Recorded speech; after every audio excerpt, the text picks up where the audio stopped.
I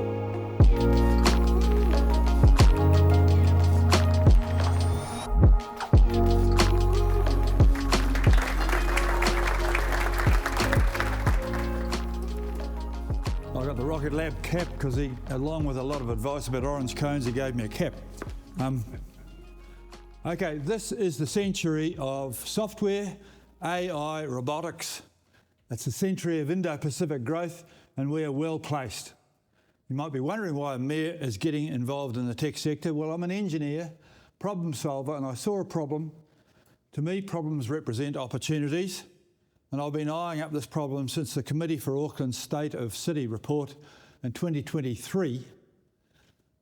And I was shown the graph. It may or may not go up, but it was a graph that showed, there it is, that shows where we are, that we're behind in connectivity and innovation. Then in Bangalore, I visited CCAMP, the Centre for Cellular and Molecular Platforms, and saw a solution that can be emulated here. And in the state of Karnataka, I saw a state umbrella to produce an ecology of profitable innovation that can also happen here. With regard to connectivity, as Peter said, the world trade is now more city to city than country to country, and I know many of the big city leaders in Asia, India and Brazil, and can help as I get to see leaders that government ministers can't. I can certainly help with the connection part, and the innovation part is where you will come in. Right now, the tech sector is not really joined up. We have all the great ideas in New Zealand, and Auckland has great networks that feed these, but we lack coordination and follow through. And of course, mostly we lack a pathway to scale for our startups.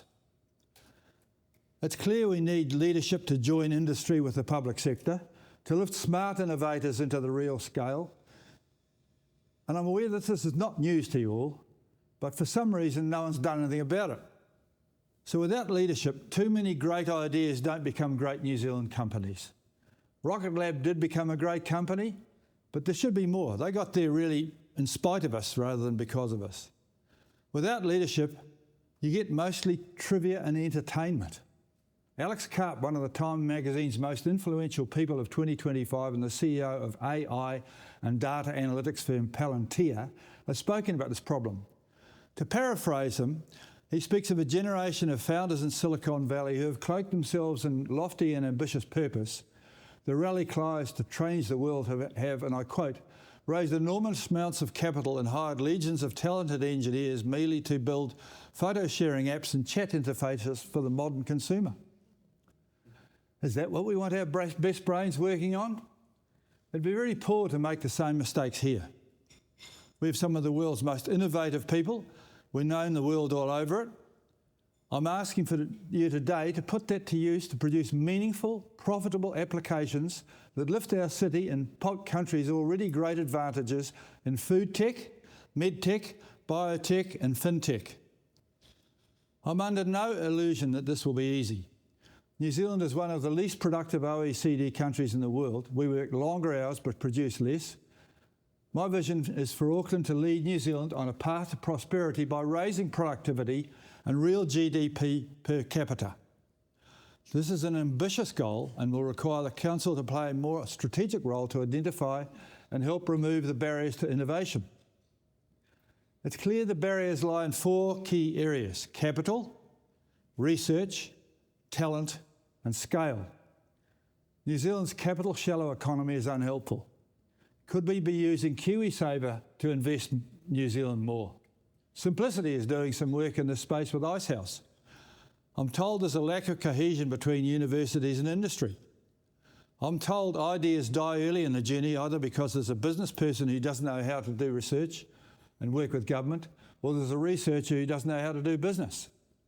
I'm told many fintech startups have died because of the government's tight controls and open banking and the big 4 Australian banks' aversion to this.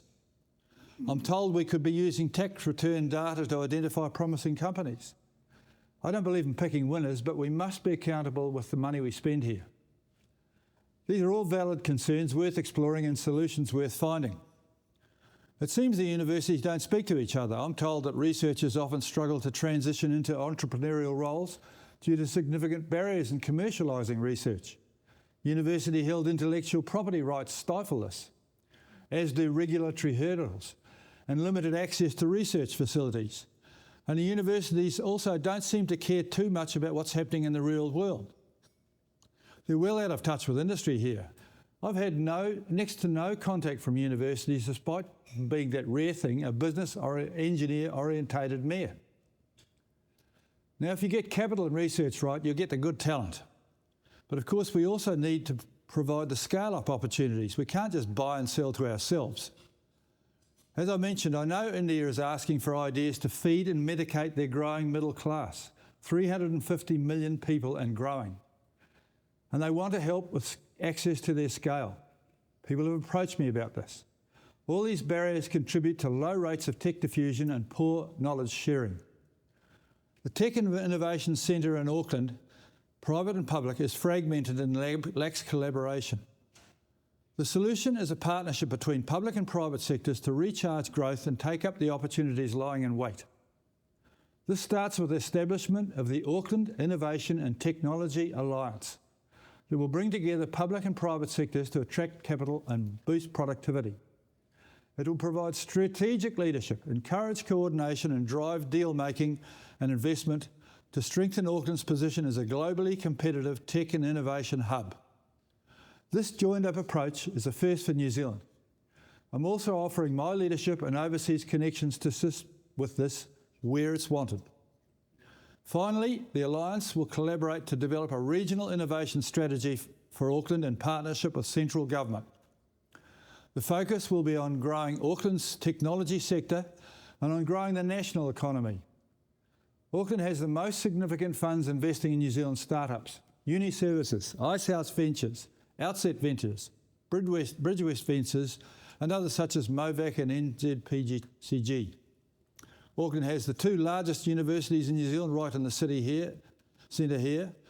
Last week, the Auckland University of Technology, AUT, launched their AUT Innovation Fund to accelerate commercialisation and research, innovation and entrepreneurship emerging from AUT, and that's a good thing.